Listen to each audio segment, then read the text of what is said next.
ใส่มีการมีกู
So this event is going to be a little different than what we're usually doing. We're kind of I wanted to try out some new things. So actually it's going to be a mix of performance and also kind of interview style conversation, because I feel like Brandon has a lot of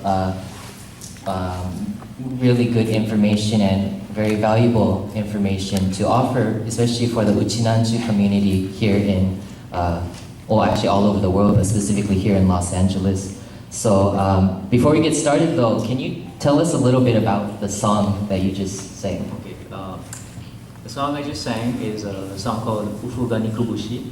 And it's, Ufuganiku is an area in the city of Nago, in Okinawa, in northern part of Nago. Anybody have ties to Nago? Yeah, some Nago too.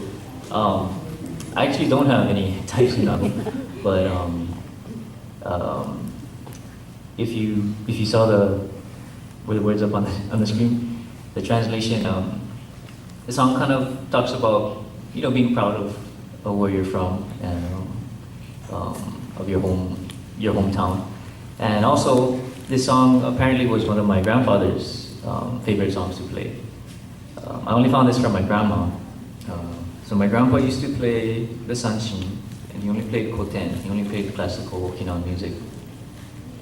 And unfortunately, I never got around to asking him what his favorite song was, but until it's too late. But I found out from my grandmother that was one of his favorite songs. So I like to play that song. I hold it close to my heart. And then actually, so before we were talking, and then you had mentioned about the song being at Geidai you had. Oh yeah, so I spent 1 year at the Okinawa Prefectural Art University, also known as Geidai for short.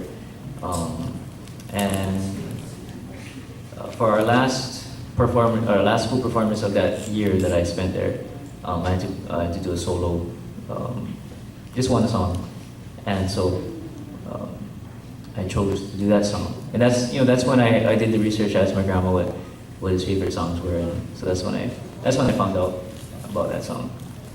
Can we get the next slide, please? I just want to show an image before we move on. One more. Or is that the end? Okay, sorry, next. Okay, so sorry, a lot of technical difficulties. This is my fault, but okay, so moving on. Can you just tell us a little bit about yourself? Brandon. Okay. Well, 1年ハワイからチャービタン、生まれたるところ、するたるところ、オアフ島の金をへんでいるところ、やいびん。So I'm from the island of Oahu, from Kaneohe on the east side. I think a lot of you here have roots in Hawaii. Talk to, where is he? There he is. Herbert. He's actually from Kaneohe also, and pretty close to where I'm from. So I lived most of my life in Hawaii. No.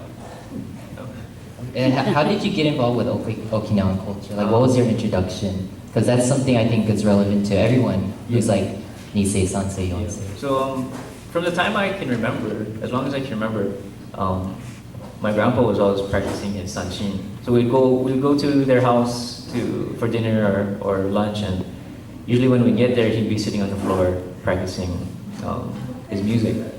And I never really thought anything of it at that time, of course, because it was just something that grandpa did. That's part of who he was to me. So we would get there, and then as soon as we get there, he'd finish his last song, and he'd put his sanshin away, and that was it. But my grandma also danced Okinawan dance, so I think I was kind of lucky that I kind of had it around me since the beginning. Yeah. And then from there, and then you got involved with the Young Okinawans of Hawaii. Yeah, right? yeah. So Young Okinawans of Hawaii is a group in Hawaii. We're not all that young anymore. We have a really wide range of members actually, and we kind of our goal is to help perpetuate the Okinawan culture, and our main thing is doing traditional Eisa. So we practice just a few months before the summer starts, and then once the summer starts in Hawaii, we have bon dances all over the island. Almost every weekend there's a bon dance somewhere, and then we'll go and kind of represent the Okinawan culture that way. Yeah. Okay, so we're going to move on a little to talk a little bit about the Okinawan languages. So can we switch to the next PowerPoint file, please? Again, totally not streamlined, my fault, I apologize. But,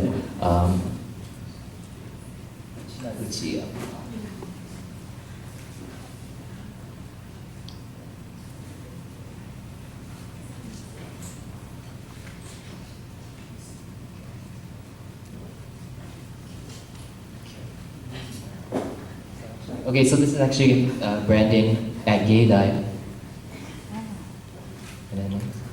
And the girl sitting next to me is actually from Brazil. She was at the same school as me on the same one-year program. She was there to learn or to study further her Okinawan dance studies, but she also plays the koto. And apparently she and her sister are one of the only few young people in Brazil that are still practicing koto. So, okay, next slide.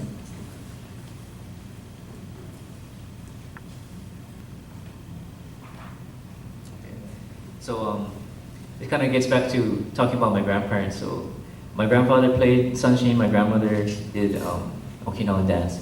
But they also were part of the Paranku Club of Hawaii, which they're still going. And unfortunately, they don't really have newer members. So most of them are kind of the same age as my grandparents are or were. How old are they now?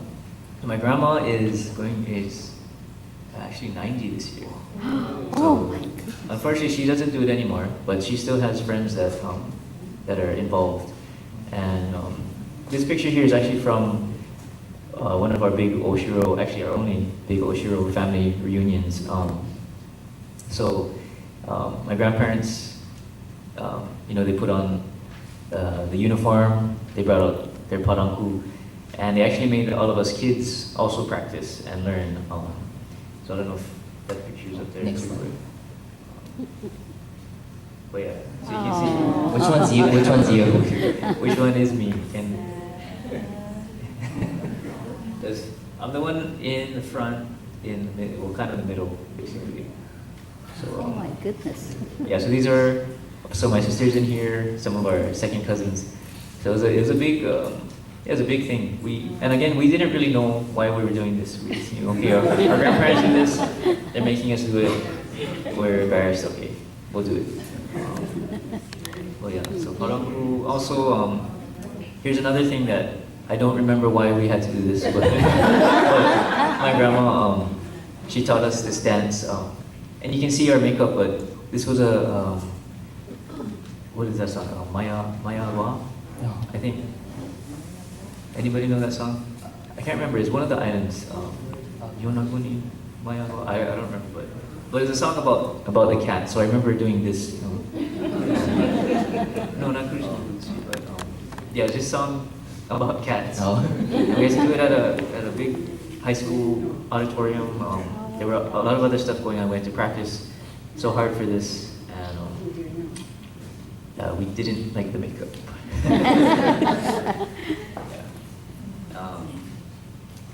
So this one here, this is actually the first and only time that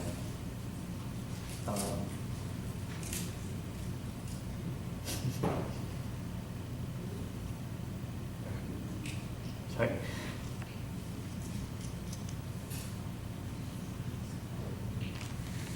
So it was a long time ago, and I don't know why I still get emotional, but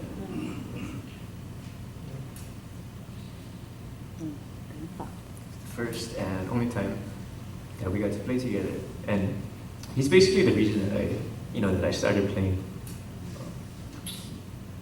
So I was actually when I first started learning, maybe 2005 or 6. My grandpa had actually kind of stopped playing already because he was getting to that age where he wasn't really interested, or it was kind of a hassle just to bring it out and tune it up and everything. But yeah, so that was a very good memory for me.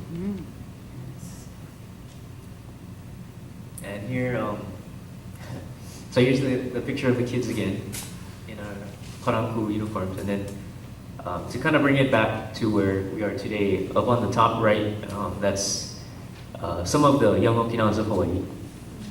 So I'm up there too. And I thought it'd be funny to my grandma actually kept all of our uniforms that I think she actually made.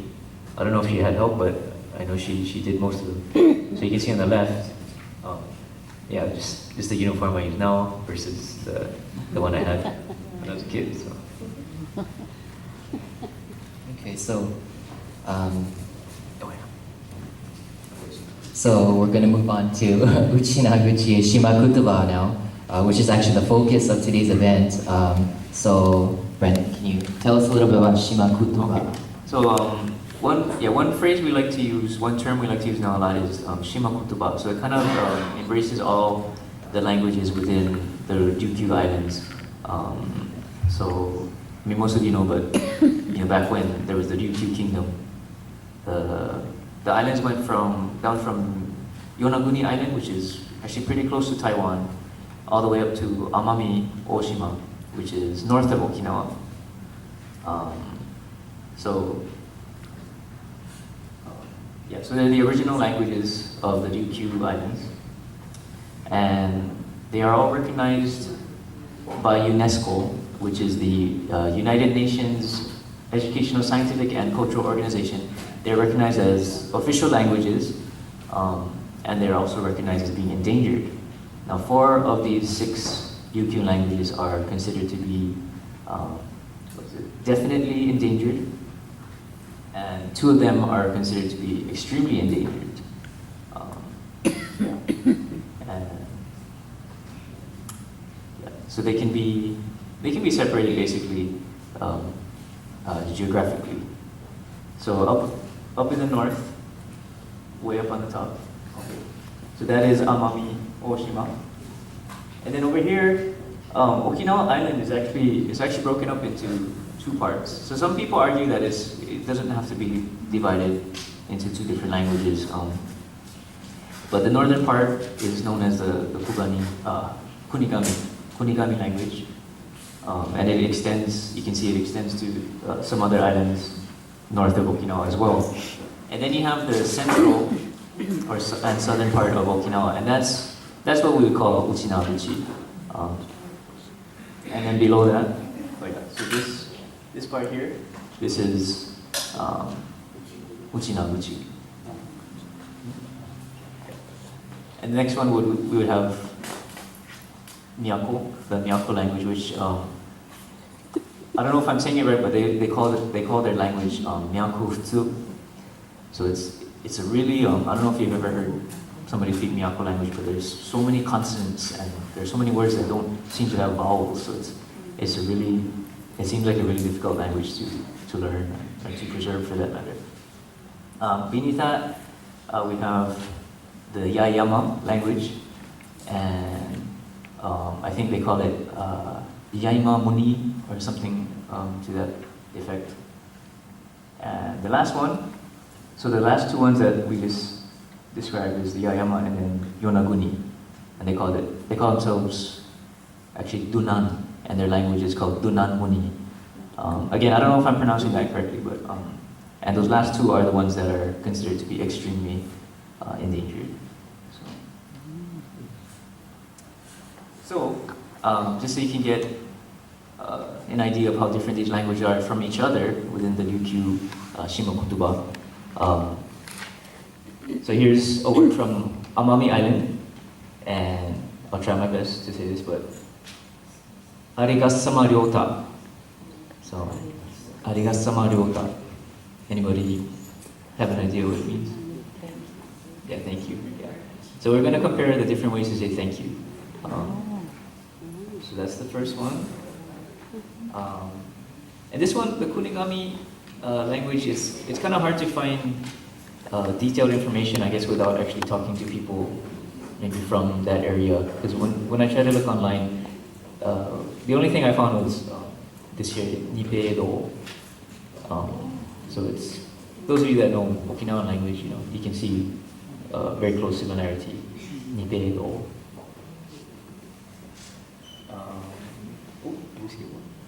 Well, I think, we skipped the Uchinaguchi, thank you, which most of you probably know, which is Nihei Deibiru, right? Nihei Deibiru. And then we have Miyako Island, and they get really passionate about the way you say this word. So they like to, I hear people say, Tandiga Tandi. So, and again, I don't know if that's, if everybody's from Miyako, you can tell us how to say it. Because that's probably not right. Yeah. So in Yaeyama Islands, again in Yaeyama there are also many tiny islands that I think a lot of people have their own way of saying different things, but a generally accepted way to say thank you is ni fayu. Or some people say ni with an N, ni fayu. Okay. And then last one is Yonaguni Island, and apparently they say Fugarasa. Fugarasa. So again, these are all very distinct from each other and also from Japanese language. Yeah? So,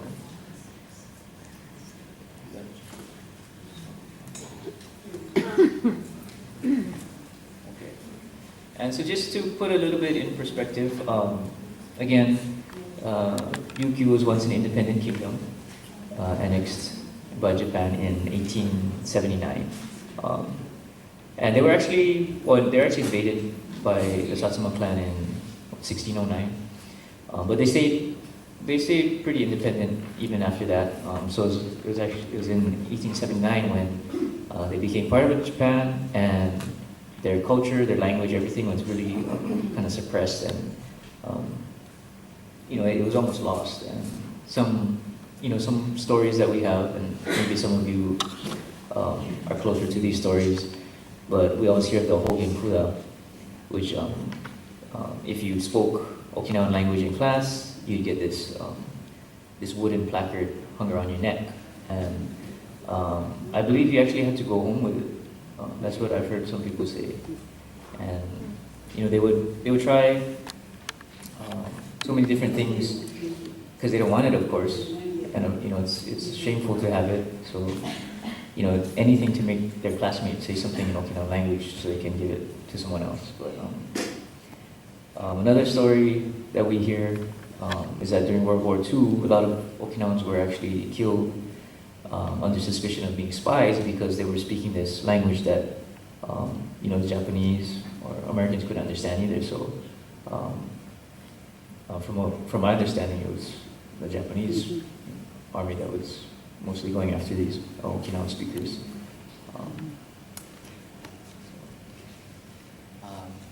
So yeah, very heavy history, but we're gonna lighten it up a little bit. So something that you've been doing, or actually, can you go to the next slide? Oh, I'm sorry, one more slide. This one here? Yeah. Yeah. Next slide is. Okay.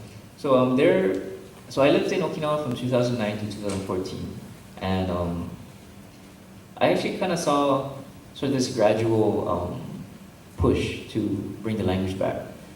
By the time I left, there were some efforts in the schools actually. Sometimes you would be driving on the street and you might see a construction sign that says, it would say "waja soibi," which means like working, doing some work. I don't know if you can see on this street here, it says "yonna." So in Okinawan language, "yonna," it means to slow down, to just take your time. There's some radio programs that try to broadcast a lot of content only in Okinawan language. You have musicians popping up here and there that are trying to use more of the language. So looking positive, I think. Yeah. And one thing, actually, before I even met you in person, I heard your name because of a certain series of animations online. Mm-hmm. And can you tell us a little bit about this effort to kind of help revitalize the language? Okay. So I spent 1 year in Okinawa. First year was just studying at the art university. After that 1 year, I got a job to teach English at elementary schools in Okinawa, just public school. And by my second year, I got comfortable enough to talk to the teachers about different kinds of things, and I used to mention to them that I really would like to see Okinawan language in the school system, and a lot of them agreed with me. But sadly, their response was kind of like, yeah, that's a great idea, but there's no time. The curriculum is too strict. We cannot really do anything. And well, if you ever see an English class in Okinawan elementary school, I don't know how it's changed, but you can kind of do whatever you want. So we used to sing a lot of songs, a lot of English songs, head, shoulders, knees, and toes. If you're happy and that kind of stuff. And the kids enjoyed it, but I kind of thought, it'd be kind of cool to try and come up with a new song, And so just kind of that timing of those two ideas, I thought, well, why don't we use the English class to teach Okinawan language too? So I came up with this idea to have a song that was primarily in English, but introduces some Okinawan words, really simple, basic ones. And I showed it to the teachers first, and they thought it was a really neat idea. Played it for the kids, and they liked it too. But at that time, it didn't have any visual aids to it. So I thought, well, I have some friends that I met when I was studying at the art university, who does computer animation. So I thought, I'll ask him to make an animation for this. And he's from Okinawa, or where is he? He's Okinawan, I think third generation, but he's from Brazil actually. So, so we studied together in Okinawa. He left, I stayed. He actually ended up going to Germany to do some graduate study, and he's actually still there. But so he agreed to, but he, some of you heard this story last night, but he wanted someone else to do the actual illustration because he wanted, he wanted something more kiddie and more kind of cuter. So he called his friend, or probably emailed his friend in Brazil. So she's another Okinawan sansei. So she illustrated these cute chisa, and she, I guess, she had to send it to him. He put motion to it with the music, and then he sent that back to me, and we had Let's Sing Uchinaguchi. Okay. We're gonna show all 4 lessons right now. So can we switch to the iTunes and one moment, please? And we're gonna have the 4 lessons of Let's Sing Uchinaguchi.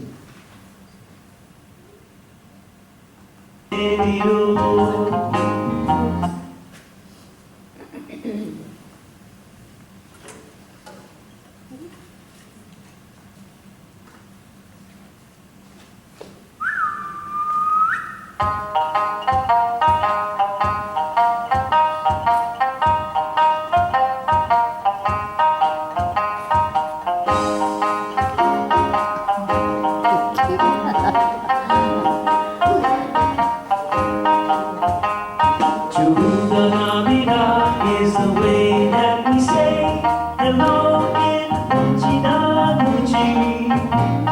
Chuga Navida is the way that we say hello in Uchinaguchi. Before you eat your food, say Kwachi Sabida. When you're done, it's Kwachi Sabidan. And please say please, Unie Sabida.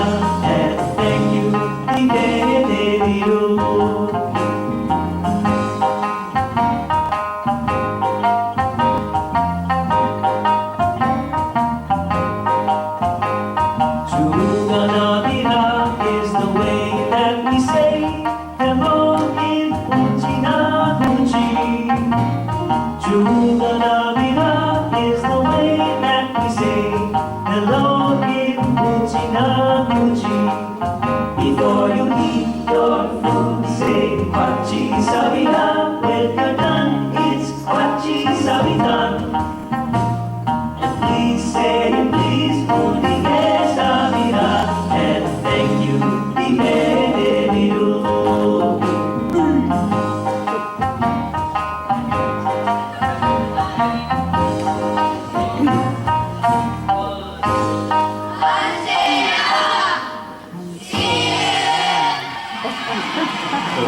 Those are actually some of my 6th grade students in Okinawa. I asked them to help me. My name is Shu. And I actually asked them to help me in the second one too. So you'll hear them in the second half.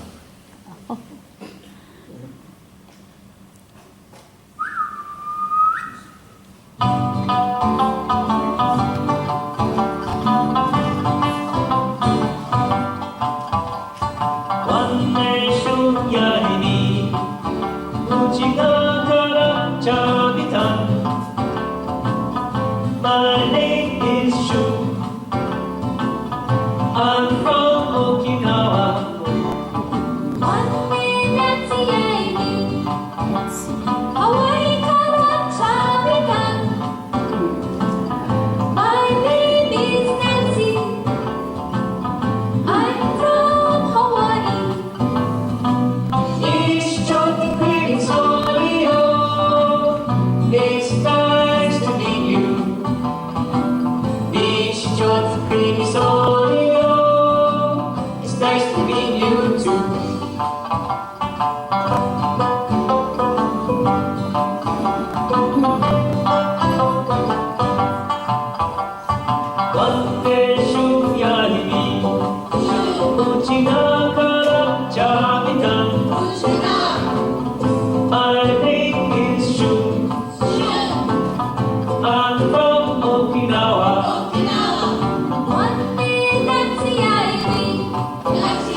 at the end, those little guys came out, kind of doing this.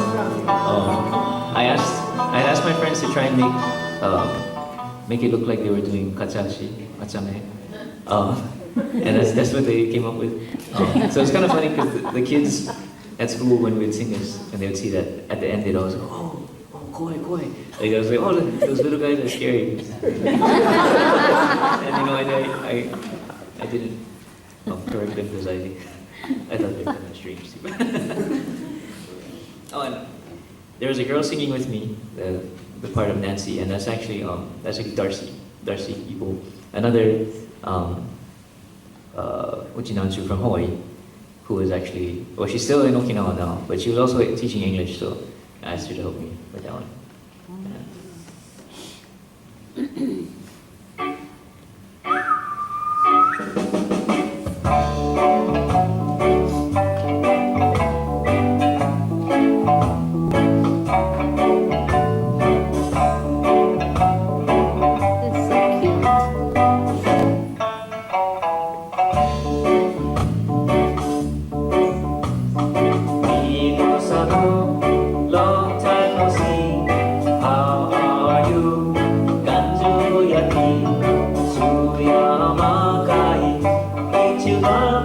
Where are you going today?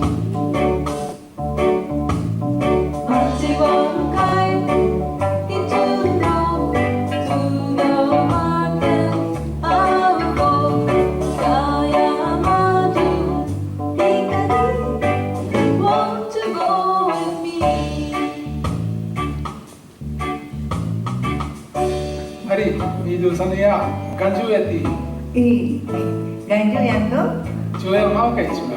bajuan ke itu no, yang macam kani. Anse wani maju isa.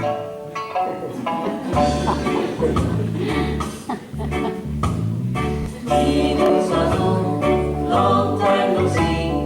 How are you? Kanjuyaki, Chuyamakai, Ichiban. Where are you going today? Machiwankai, Ichundo, to the market I will go. Yayamaju, Ikani. Won't you go with me? Won't you go with me? Majutinani.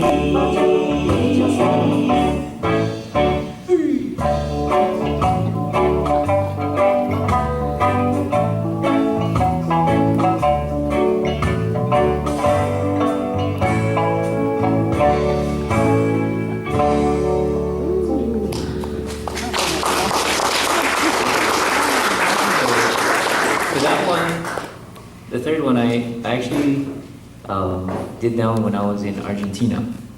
So my wife she's actually from Argentina. She's she's Sansei, Uchinanchu. And so she's singing with me in the verses, and that little dialogue there, that's actually her dad and his sister. So her dad and auntie. And so those two characters, I don't know if you remember, but they appear in the first video too. So that was way back in 2011 that they were created. But the funniest thing is that I wish I should have thought of this, but if you look at a picture of my father-in-law and his sister, and you compare them to those two characters, like they look so much like. So it was just. It's meant to be. Yeah.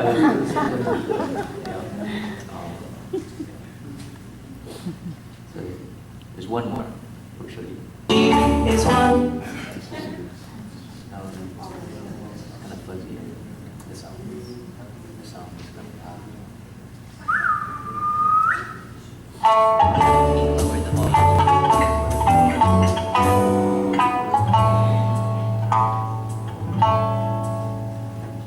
Tichikara to Madi from 1 to 10. Tichikara to Madi, say it again. Tichikara to Madi, sing along to the Ochina Koji counting song. Tichi Tachi Michi is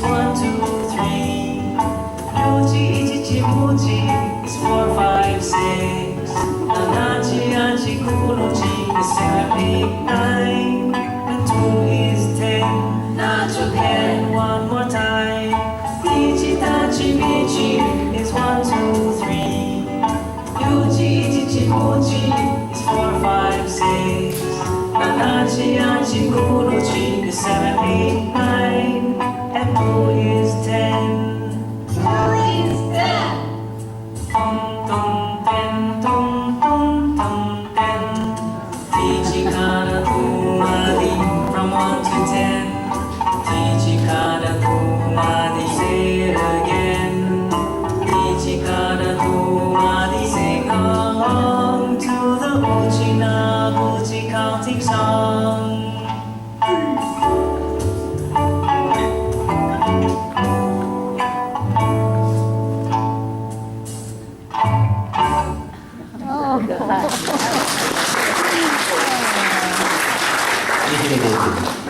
That one, actually, my wife helped me sing on that one too. And then there's one part you hear a kid's voice. 2 is 10. That's actually my niece, my sister's daughter. She was like 3 years old when she. Oh. Okay, nice. So we're gonna now perform 2 of those lessons live so that you can sing along with us. You memorized it already, right? So can we switch back to the Uchinaguchi? And then start at the, let's sing Uchinaguchi.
We're going to use our own names. Ignore the screen. My name's not Nancy.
to the next slide, or next PowerPoint.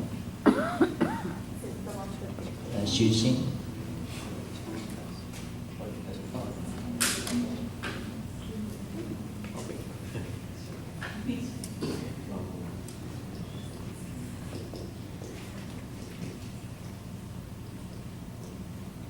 So can you tell us a little bit about your time in Okinawa? That you spent? So I went from 2009 to 2014. My first year I did the Kempe Scholarship, which most of you know, Joey did that last year. Yeah, last year. So I was lucky enough to go in 2009. And one of the best things that I got out of it was the friends I made, especially the ones that also came on the Kempe program. So the school that I went to, there were 2 from Brazil, 1 from Argentina, and we actually lived in the same apartment building. So we had a lot of fun. So again, that was one of my friends from Brazil. And you know, to this day we're still friends. When I was in Argentina, I was lucky enough that at that time, the guy that was in Germany, he came back home to Brazil and he visited us in Argentina. Another one of our friends who's now living in Japan, she happened to be back at that time. So we had a little mini reunion. And so when also that's us today. So not me, but one of them has kids now. And you know, you always hear the phrase "ichari machode," and it's really widely used. Sometimes I almost feel like sometimes it's overused, but at the same time it's so true. You know, I think Okinawans, well, a lot of people, but especially Okinawans, we have this. You know, once we meet, and the first time we meet, it's like we're family. It's like we're brothers and sisters already. So yeah, that really rang true with these overseas uchinatsu. I also made a lot of friends with the other guys that I went to school with. So we were there to learn or to study the Okinawan Performing Arts. And one of these guys actually just came to Oahu last week for the Okinawan Festival there. He came to play with another group. And so it was really great to see him again. And he jumped onto our set to play flute with one of our songs, and yeah, it's really good. And of course, one of the other great things about getting to go to Okinawa is you get to connect with your relatives. So this is a picture of both my grandpa and my grandma's relatives, or their cousins. Yeah, so I didn't see them a whole lot. You know, they had their own thing, and I had my own thing too. But as much as we could, we would get together.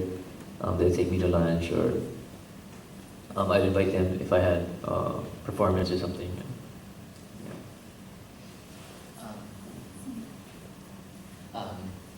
Briefly, can you tell us about the reaction of people when they heard you speak, a Yonsei from Hawaii speak Uchinaguchi or Shimakutua? Well, one really common reaction was laughter. Like, you know, and it wasn't a meme, it wasn't like they were teasing me. But for a lot of people there, it's so odd that anyone wants to learn Uchinaguchi, especially someone who's a 4th generation and from Hawaii, for example. One of the things I was really excited about going to Okinawa. I thought, well, of course I got to practice my Japanese, but I thought, oh, great, I can try to learn Okinawan words too. So I would ask people, when I started working at elementary schools, of course there were older people that worked at the school, and you know, I'd go right up to them and I say, hey, well, I should backtrack. A lot of them would tell me, oh, teach me English, you know, because I was there to teach the kids, but the adults would also tell me, teach me English. And so I'll say, yeah, I'll teach you English, teach me Uchinaguchi. And that too, I would always get this reaction, oh, sorry, I can understand maybe if I hear it, but I can't speak it, I can't. These are people that I would actually hear them speaking sometimes, but they say, no, my Uchinaguchi is so bad, I can't teach anyone. So yeah, it's kind of a hard thing to learn Okinawan language in Okinawa.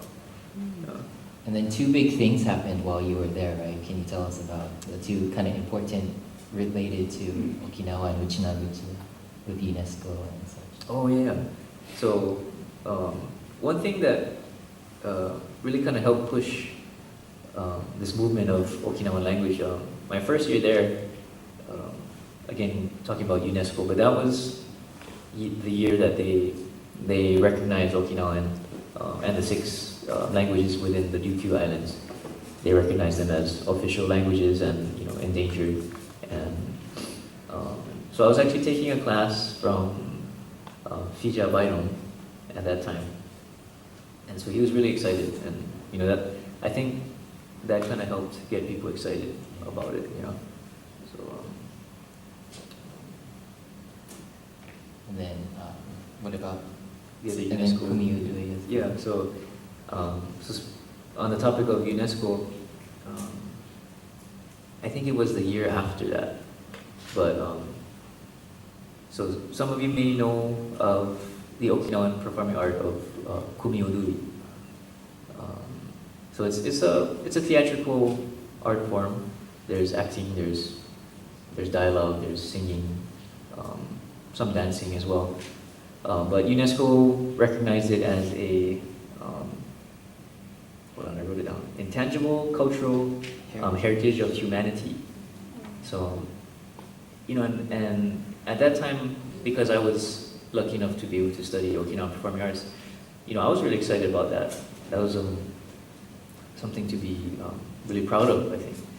But at the same time, there were people about my age or maybe a little younger. I remember talking to someone about this, and what is Kumiudui? Or they call it Kumiodori. So there are a lot of people even in Okinawa that don't even know what it is. And yeah, that's that's not a good thing. But again, I consider myself lucky to have had the opportunity to learn about that kind of stuff and also to see various plays. And one really distinct thing about Kumiudui is they have these set ways of singing their lines. So like the most common one would be something like Wanya nakagoshiko wakamachi doya yoru, and it's kind of this kind of repeating melody. And depending if you're a man or a woman, you sing it slower or faster, and all kinds of things.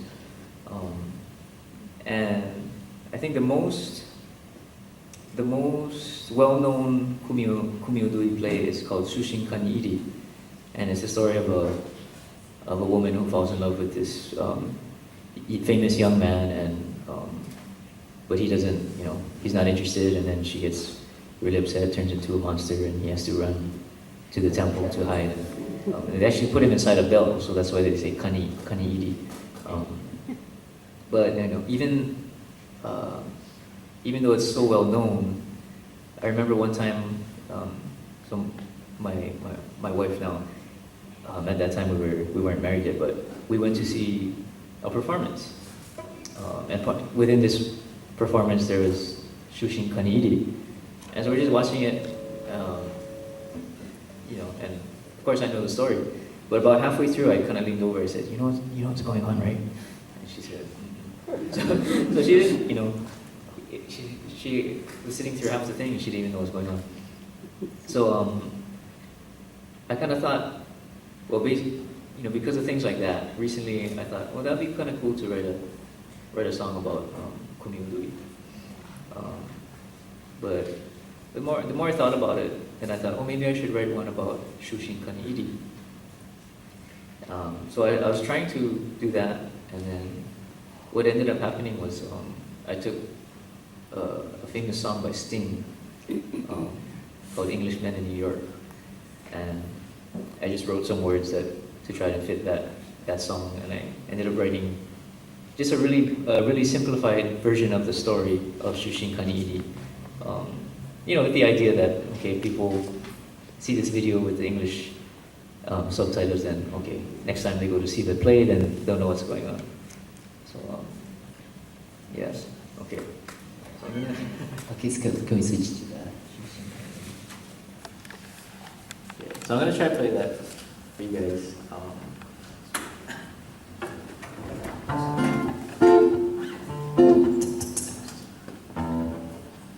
I'm also gonna try and do some things with my pedals here, so forgive me if I mess this up, but.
やろ中地区はなちわお中どしく若町どうやろ中どしく若町わお中どしく若町どうやろ中どしく若町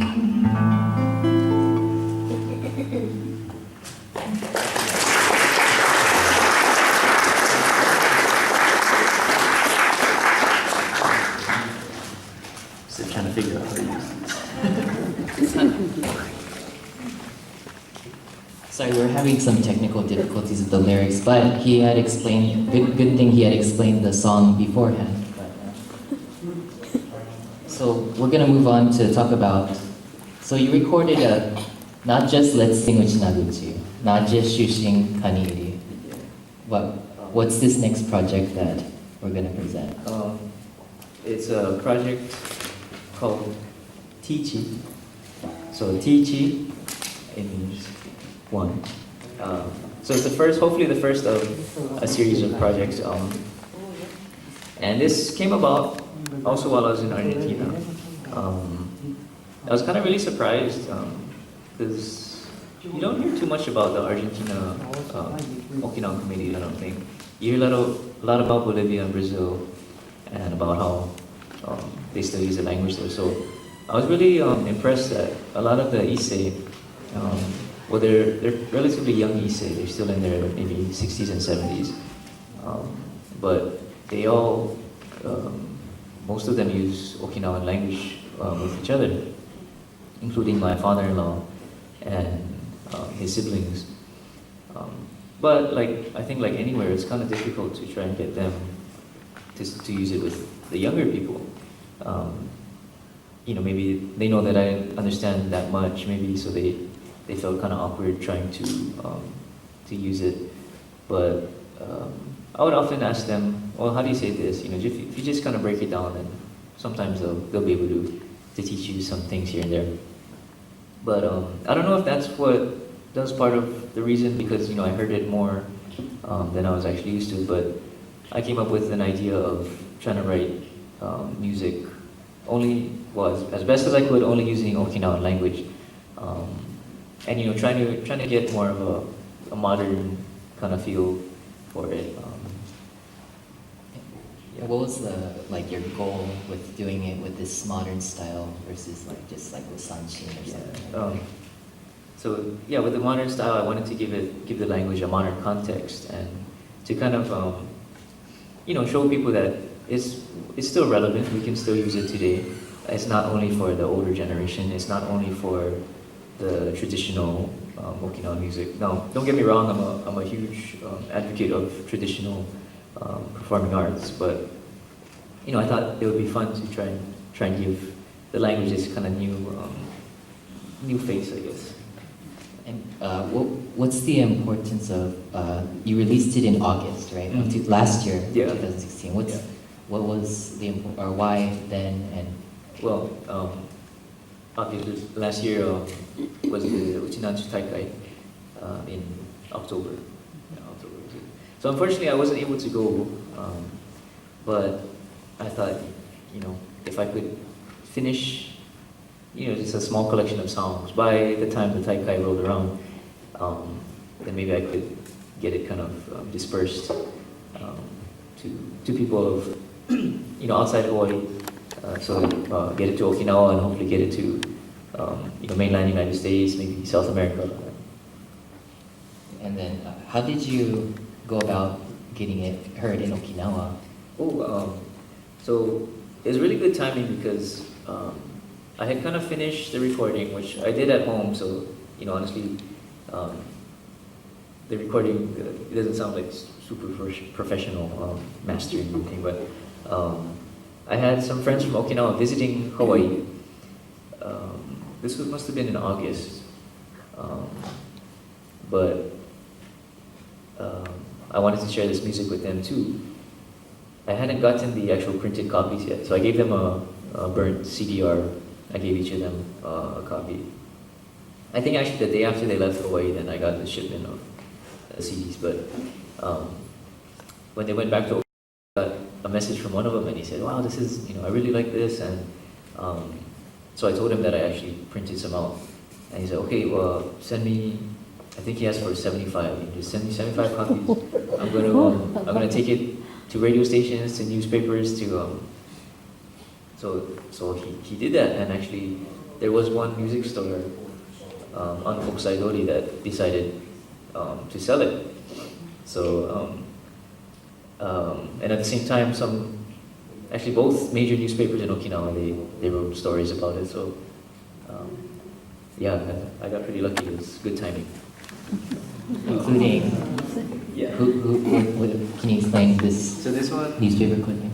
This one is for the Ryukyu Shimpo, and so the guy from the newspaper, he was in contact with me. He wanted to do a story about the Let's Sing Uchi Naguchi videos, and then so I hadn't mentioned anything about this project, and then one day he texted me back and he said, "Hey, this guy that says he's your friend, he just stopped by with a CD, and he said he made the CD." And so from there, he ended up writing about the CD. And, So, can you play a couple songs Yeah. from the album? So the first song on. Well, and then, first, can you explain some of the maybe a phrase or two before, Okay. so kind of people get context of what exactly is being sung? Okay. So the first song, the first song is called Gachimaya. And yeah, a lot of you know what that is. So it's always nice when I get a reaction like that, because I know that people, people are paying attention for one thing, but also that they know some stuff about Okinawan language and culture. So those of you that don't know, Gachimaya is a person that eats a lot. And this is a pretty big part of our Okinawan culture too, I think. When you go to a friend's house, go to auntie's house, there's almost always somebody cooking, and they always want you to eat. Even if you say, "Oh, sorry, auntie, I just ate. I'm full," and they're like, "No, just eat some more. Just you're young, eat some more." But so this song talks about eating, about being full but eating anyway. Everything okay? So a couple of phrases that wanted to point out. So first one is chansuga. So chansuga, that's a pretty useful phrase. It's a question, and it's basically saying, "Oh, what do I do? What should I do?" But in the song, you hear chansuga ya. So if you say chansuga ya, it basically means the same thing. But to me, it sounds more like you're just kind of contemplating to yourself. Chansuga ya. The other one is what we call kugani kutuba, and these are Okinawan proverbs, which have sort of some kind of life lesson to them. So the kugani kutuba that comes out in the song is Yasadu Masan, and Yasadu Masan basically means the hungrier you are, the better something tastes. Now that can be taken literally for food, of course, and we all know that it can be true. But I've also heard it explained in the context of, a more serious context, like right after the war, when Okinawa had almost nothing, and they got help from outside, or they had to help each other, and so they really appreciated any little thing that they had, because they were so hungry for anything. But anyway, the song itself is a lighter feel of a song.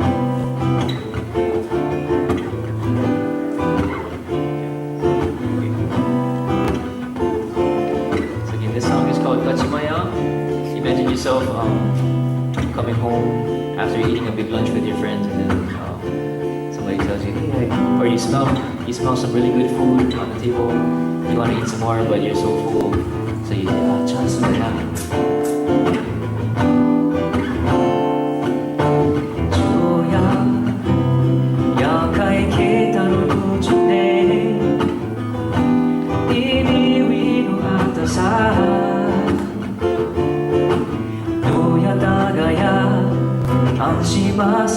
산야 저주 따름 우야 따루 자포로야 나가야 이리지야 나가야 우리가 오지나 소바야 나가야 야시가요 사치호도 마기사로 관지 가리찬도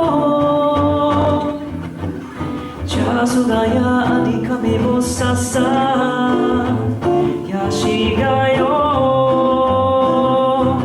나주파나 도사 자수가야 아디카미 못사사 자수가야 나대지나통 카메 카메 니이라타루무 카모시마시아사야 아치카라 코노카바시 단티 이페마산 디와카인도 지마미도 후야 나가야 두루와가시야 나가야 우리가 사타 안다기야 나가야 야시가요 사치호도 마기사로 관지카니 찬도 자수가야 아디카미 못사사 야시가요 나주파나 도사 자수가야 아디카미 못사사 자수가야 나대지나통 야사도마 산디시가 야시가 야시쿠나류마디 마다리가야 자수가야 아리카미 못사사 야시가요 나초파나 도사 자수가야 아리카미 못사사 자수가야 나대지나통 나나나나대지나통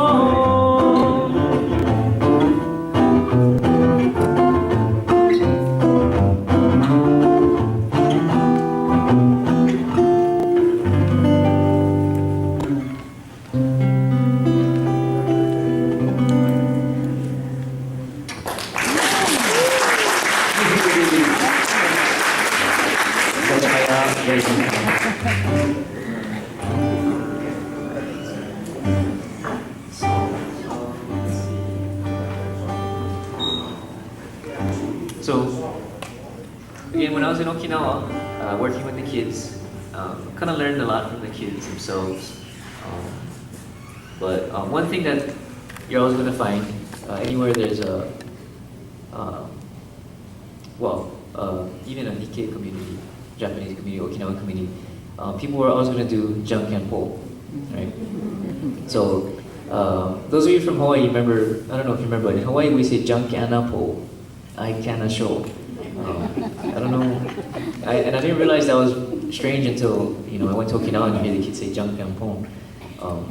But one thing that I found out teaching the kids, and I learned this from one of the other teachers, one of the local teachers, but Okinawa actually has their own version of this hand battle way of deciding things, and it's called bu-sa. So you actually use your thumb, which is called ufu-ibi, use your pointer, which is chusashi-ibi, and your pinky, which is ibi-gwa. So again, ufu-ibi, chusashi-ibi, ibi-gwa. And this is bu, sa, and shi. So when you play, you both say bu, sa, shi, and when you say shi, then you throw whichever finger you want. So what I was told that is the thumb beats the pointer beats the pinky, and the pinky beats the thumb. So try that the next time. You gotta decide. Decide something for who's gonna pay for lunch. Yeah, so that's the rules. And I wanted to bring up another Kugani Kutuba related to fingers. And let's see. Oh, so first of all, you have your hand, right? Your hand is T. Then you have your Ufu Ibi, Chusashi Ibi, Naka Ibi, Narashi Ibi, and the Ibi Wa. And again, this is the way I learned it. So other people might say the finger names differently, but that's the way I learned the fingers. And there's a Kugani Kutuba, an Okinawan proverb that says, Ichichi no Ibiya, Inutakiya Neran. And literally it means 5 fingers don't have the same height, which obviously is true. But you can apply that to people as well. So we're all different. We all have our own specialties, and put us together, and we can do something bigger together, like play guitar or something. So again, Ichichi no Ibiya, Inutakiya Neiran. So I wrote a song about Busa, and it just kind of talks about how to play it and nothing much else. 「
We're going to give Brandon a little bit of a break and then have a few of our own Uchinaguchi students who study here in LA from Higa Chogi Shinshi or Higa Chogi Sensei.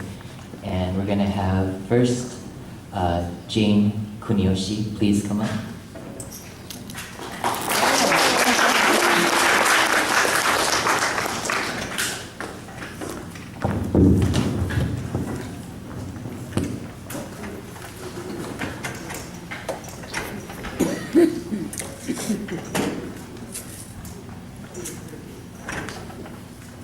Can we have the lights back on, please? So,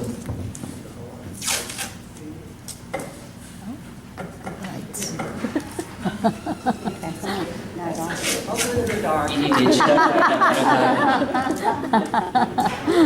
I don't know why he asked me to do this. I'm the worst student, I'm telling you. I'll do that just for you. In Uchinaguchi, we say hi. Women say hi tai. Women? Hi, Ty. Men say hi sai. Men? Let me hear you, men. Hi sai. And if you don't know what you are and you're in between, you say hi Wi-Fi. It doesn't make any sense, but it sounds kind of nice, huh? Okay, I'm going to give you a speech and I'll try my best. And then I'll translate it in English after each phrase, okay? Hi, Tai. Hi, Ty. Gusyo Chuganabira. Hi, everyone. How are you? Goe Sachi Nuki Yabira. I would like to give you my greetings. Wanne Hawaii Sansei Kuniyoshi Jane Hatsuko Shimabuku Higa Yaipin 100% Fukuru-san Uchinanchu. I'm Hawaii Sansei Kuniyoshi Jane Shimabuku Higa, and I'm a proud 100% Uchinanchu.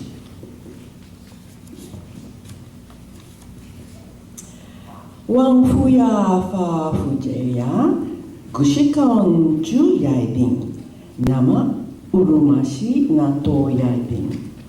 My ancestors, my grandparents on both sides, Issei came from Gushikawa, but now it's called urumashi.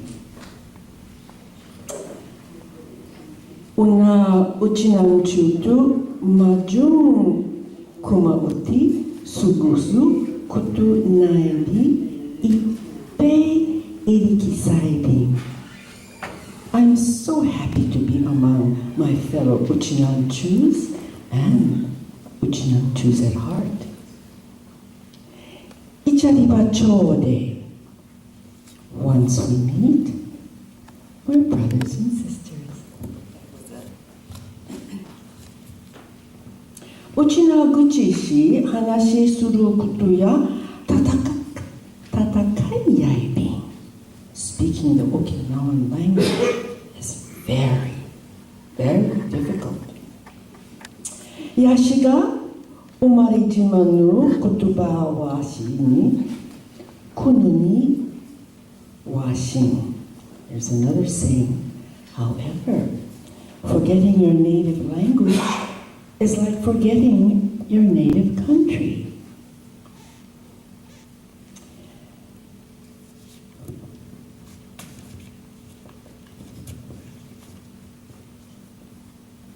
Wanne higachogi shinshi tu majung binjo umihamati ichabin.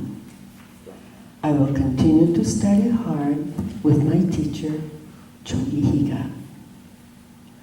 Wang hanashi chichi kuni sochi ippei nifei debiru. Thank you for listening to my speech. Uwari yaibin. I am finished. Thank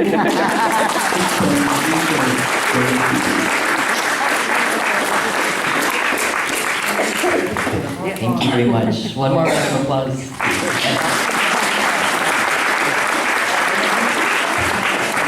Next we have Mitsuo and Vicky Nishiuchi. Unige Sabira. And actually, this event would not be possible without Vicky. I shouldn't. Okay, so because she actually donated some of her mileage points so that we can fly Brandon in. So thank you very much. Here we have a round of applause for Vicky.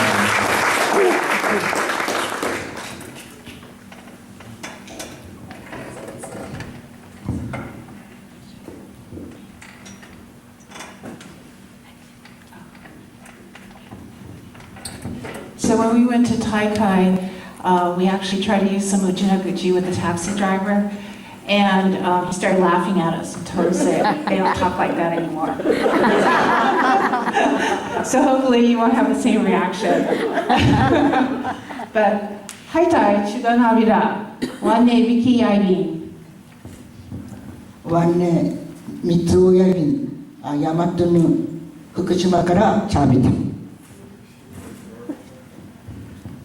東新の内名口クラス運慶5人便長総便うちなち大会にうちなんかいんじゃる話やいびハワイン会オール一宮のやから大和口へしカチエルフルタイウイ透明やびたん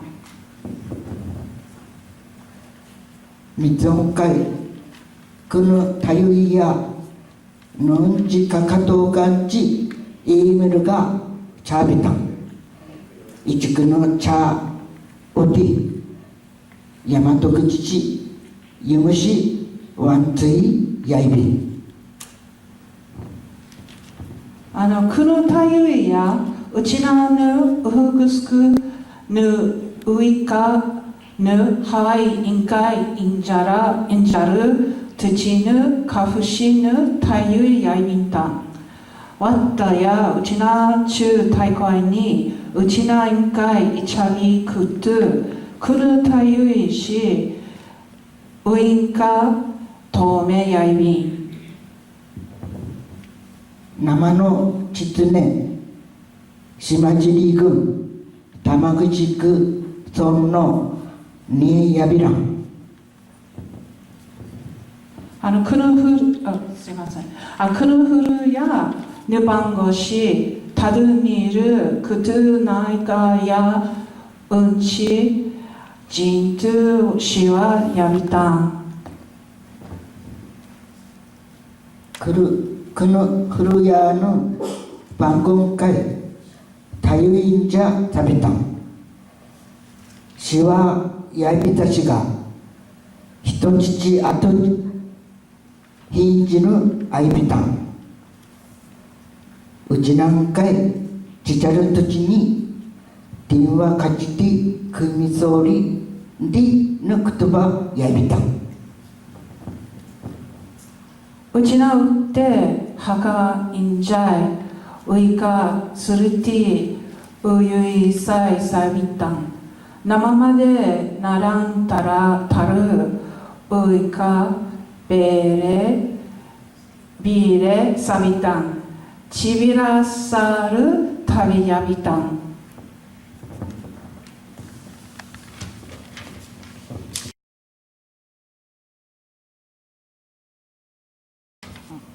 東新のうちな口クラス奈良地区みそち二平デビル二平デビル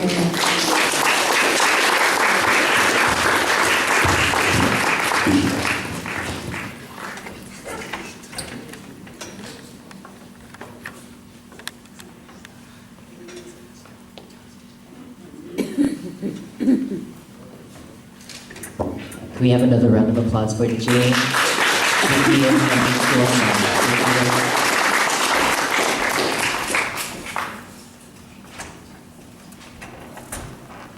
이때 집이라 사탕이야.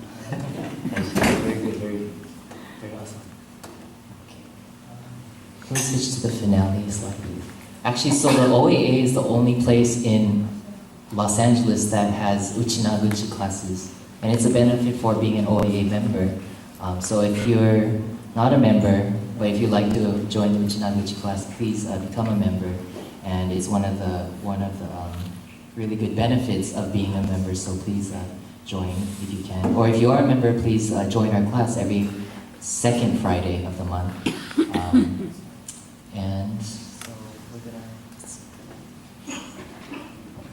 so we're gonna kind of get a little serious again and kind of talk about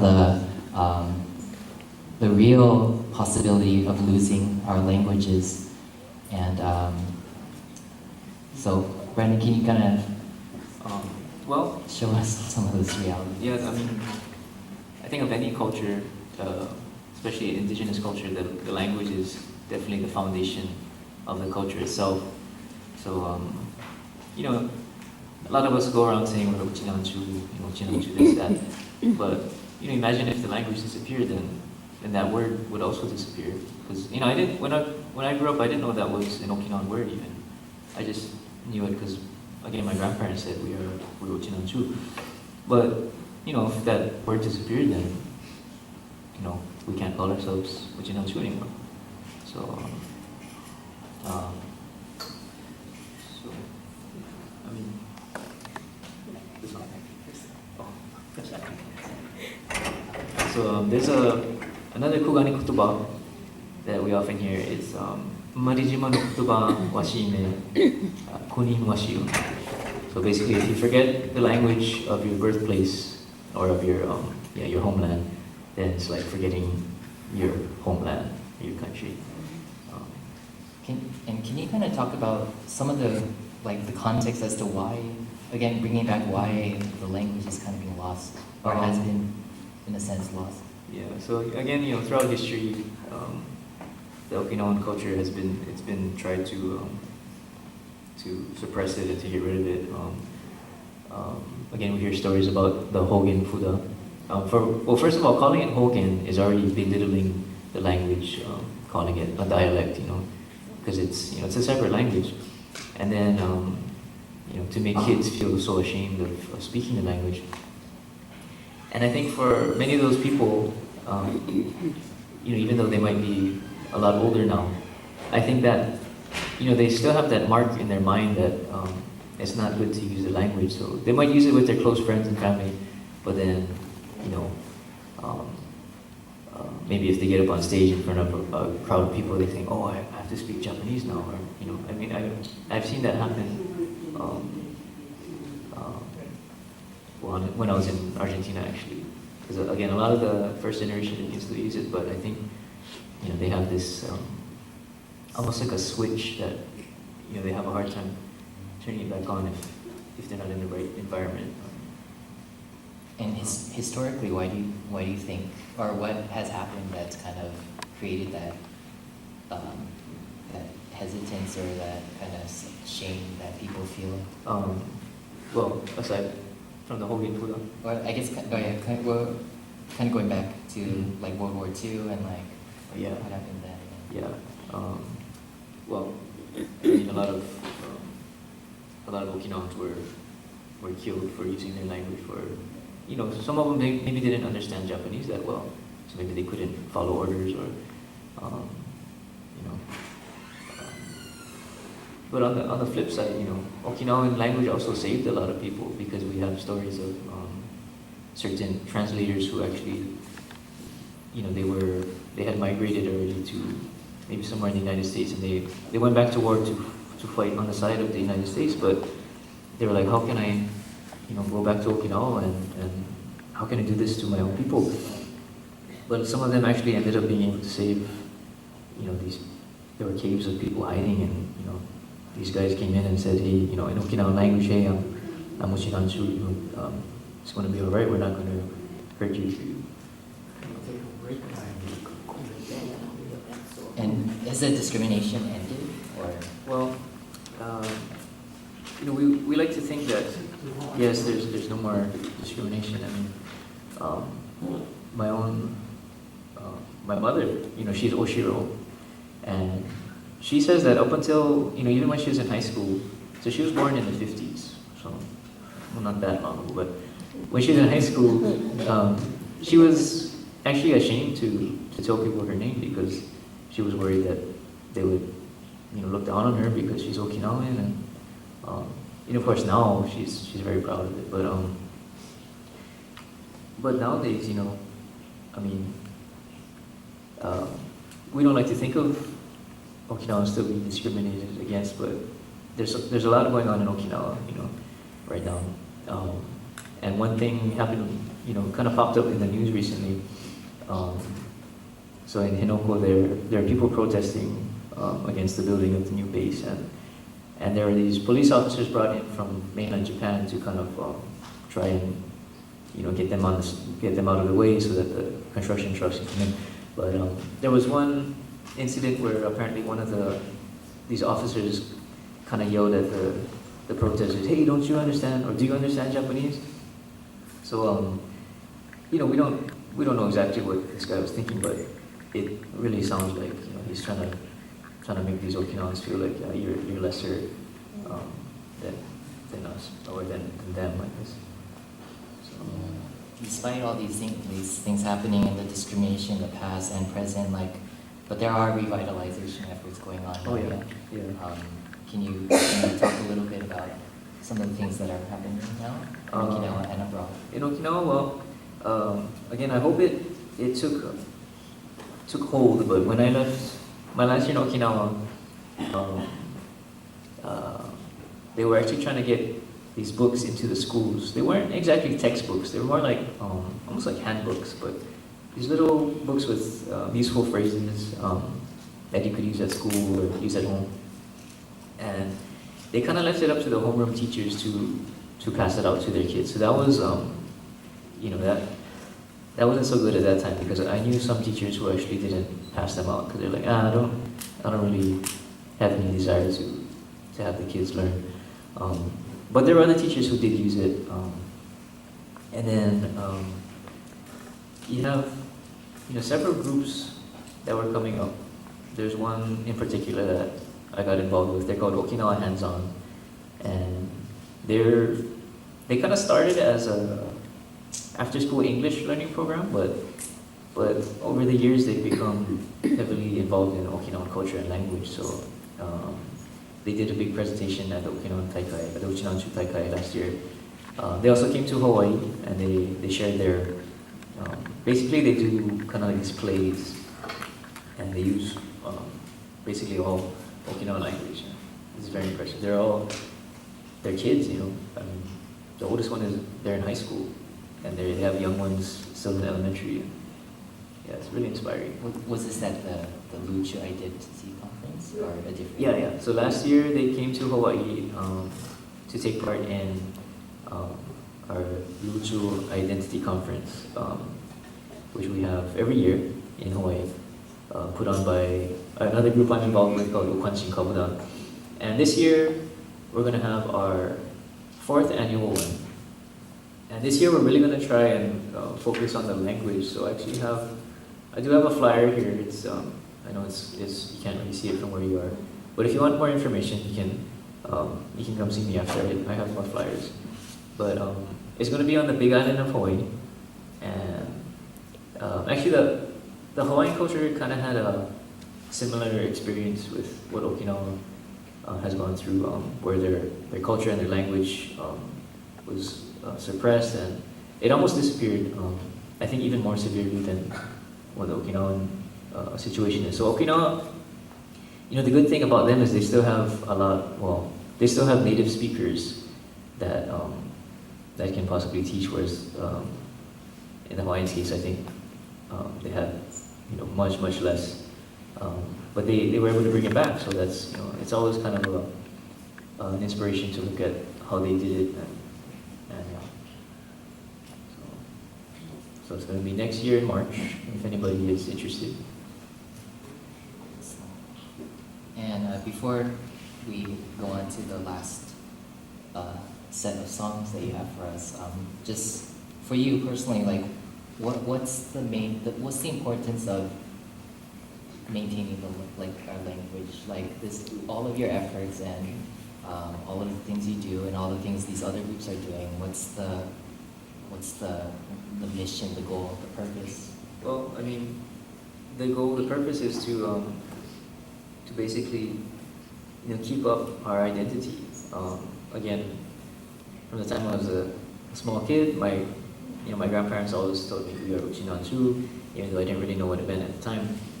And then, as you get older, you have people telling you, oh, why do you say you're Okinawan? It's just like, it's the same thing as being Japanese, or there's no difference.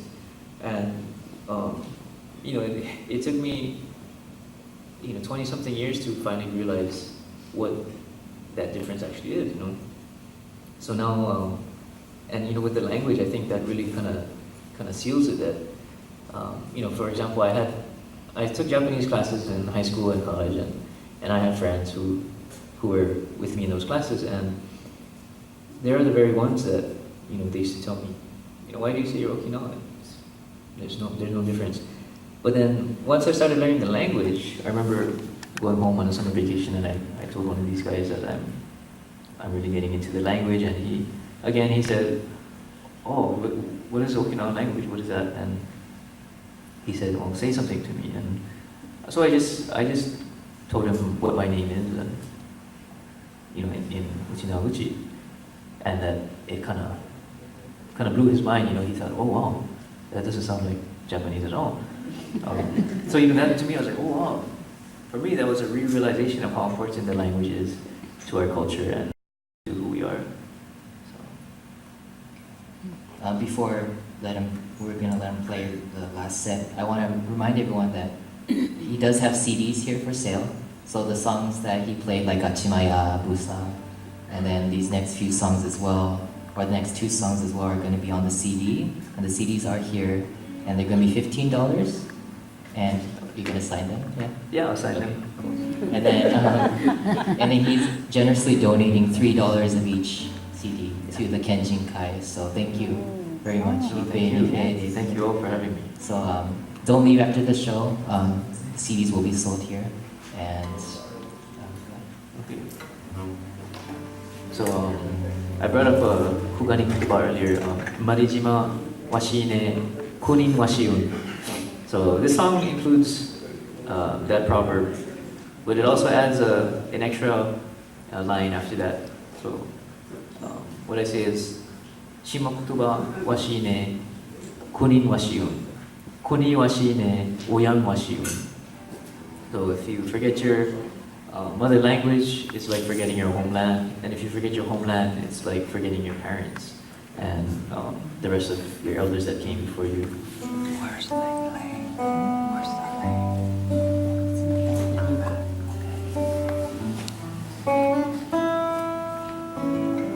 So this song is called Shima Kutuba.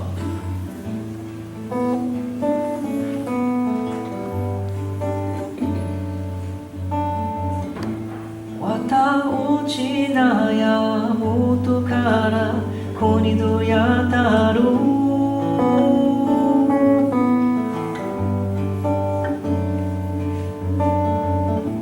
失ったろもの思いやいっぺな近さの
ど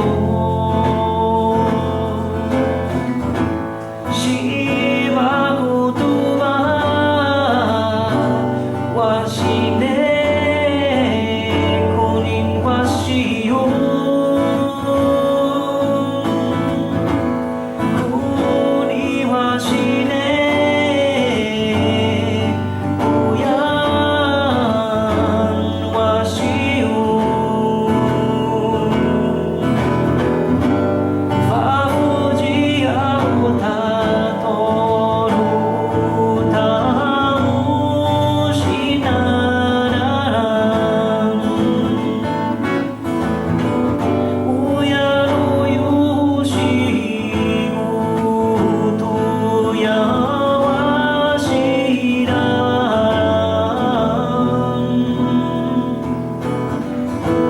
ん島言葉わしねこにわしよこ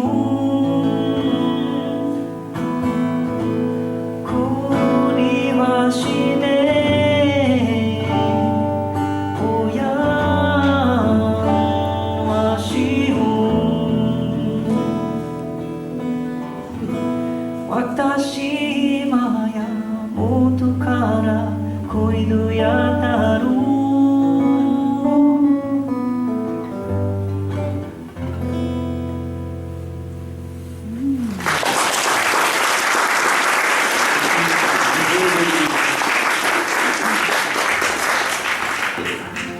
So Joey's going to join me again on this one.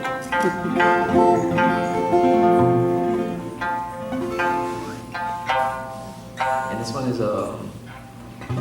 it's a very famous folk song, Okinawa folk song. And it talks about the importance of really taking to heart what your parents and what your elders teach you. So this song is called Tinsabu no Hana. So those of you that know the words, please sing along.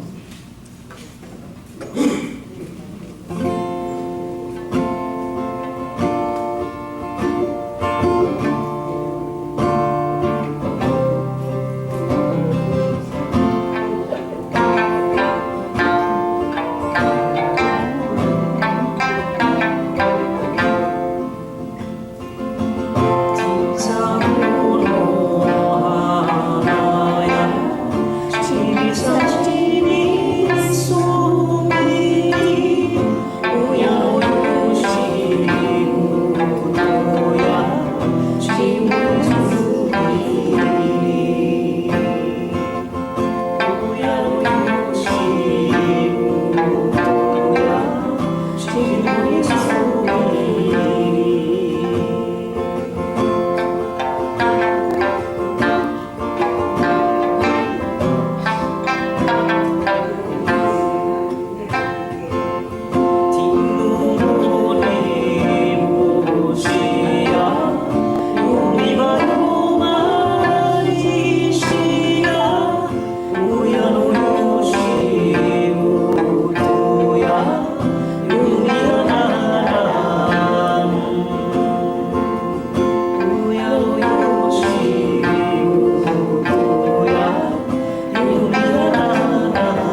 before your last song, we kind of have a surprise for you.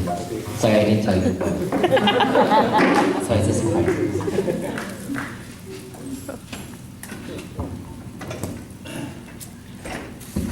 On behalf of the OAA, we have a lei for you. We don't have the flowers like they have in Hawaii, so we make it out of coins instead.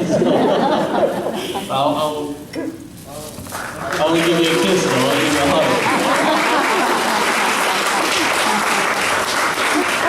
Oh yeah, and it's made by my sister Helene. And she'll also take orders for $15 plus the coins.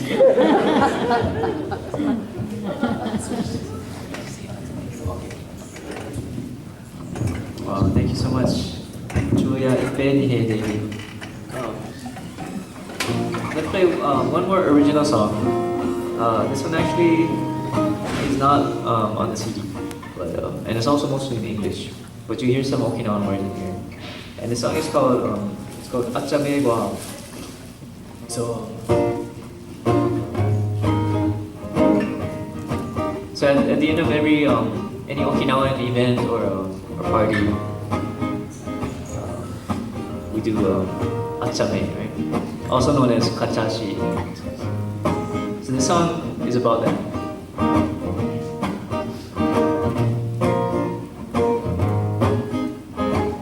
And see if you can pick out the Okinawan words. Just a few. You can dance along too.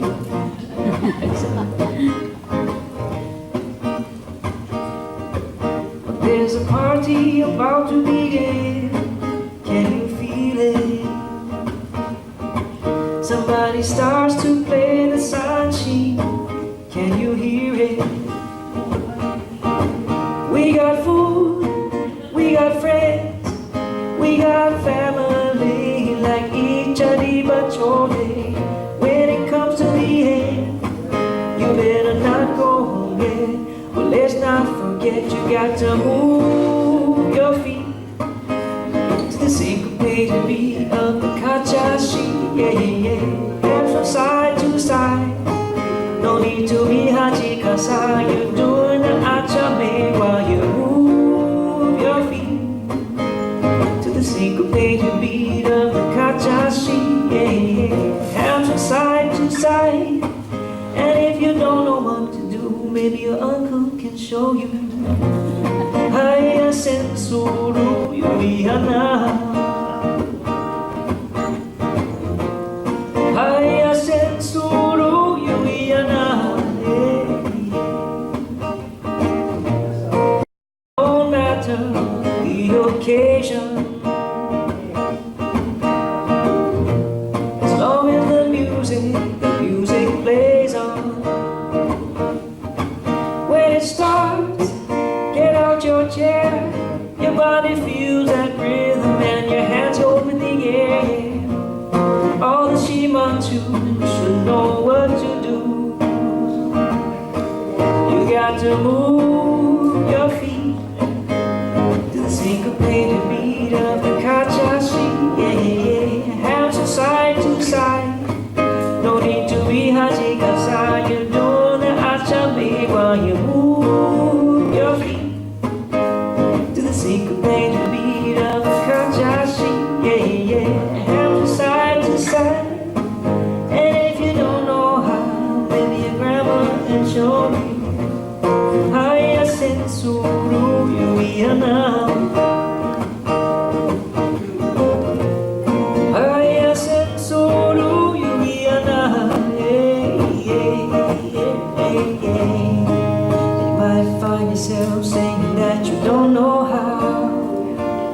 Well, she was something old. Well, even word you can learn right here, right now.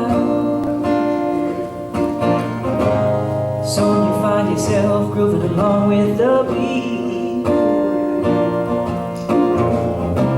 And you and I will sing together a little heshi. Sa, move your feet to the syncopated beat of the kachashi. Yeah, yeah. Hands from side to side. No need to be hachikasa. You don't atame while you move your feet to the syncopated beat of the kachashi. Yeah, yeah. Hands from side to side. If you don't know what to do, maybe an auntie can show you. Haya sensuru yuiana. Haya sensuru yuiana. Yeah, yeah.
昼夜、は話と音楽、父が面相乳首装置、一平で平でビル。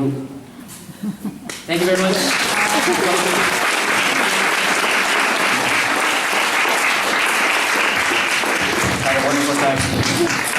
I had a wonderful time. We have one more round of applause, please.